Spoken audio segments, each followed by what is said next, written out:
song for you, bagay ito dun sa movie mo. Sabi ko, talaga, kaya lang may, ganito siya. Bigla niyang kinanta sa akin. Tapos ang ganda-ganda nung song na nawalan ako ng sinabi. So I said, okay, let's have it arranged. Mon Faustino arranged the song. And to make a long story short, it became the theme song of Pangarap Ko'y Ibigin. Yes! Now, years after that, I don't know kung ano yung pinagkukwentuhan namin at that time. Bigla niyang kinuwento sa akin how it came about. Kasi I didn't know that it was written for me. I thought it was written for me to sing. Because I have many songs that were written for me to sing. But not this song. And then he started to explain. Bakit naiiyak ako?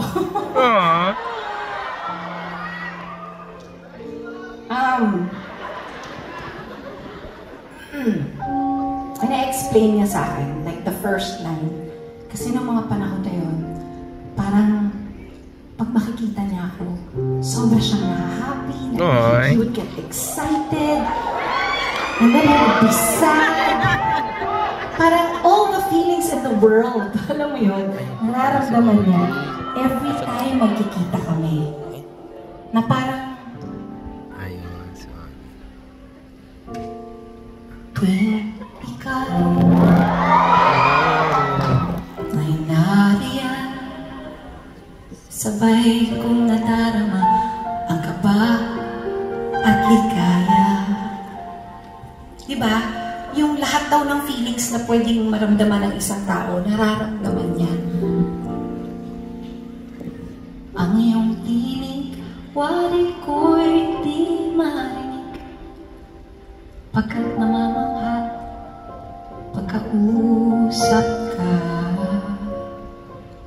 At that time, we were best of friends. And he was saying, I wanted to tell you, but I couldn't. Kaya nais kong malaman mo ang sinisigaw nitong aking puso.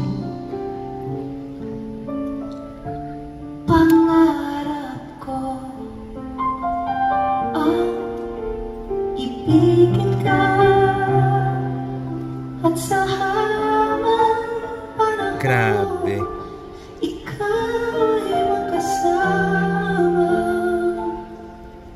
And then he said, ang dami nang nangyari sa buhay niya, pero ikaw na lang ang siyang kulang sa buhay kong ito.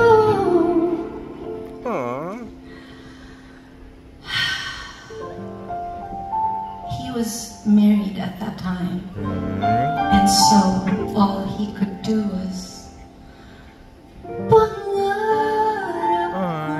ko ang ibigin ka.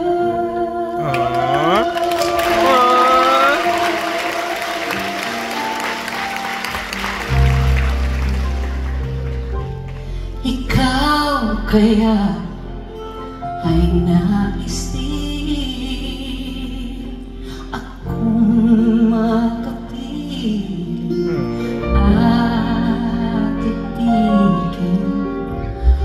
O kay sarap na maisipin na tayong dalawa ay isa ang damdamin.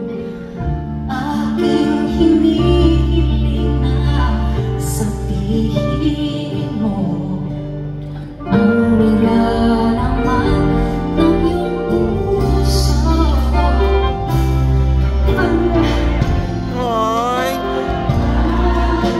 Ibigin ka at sa habang panahon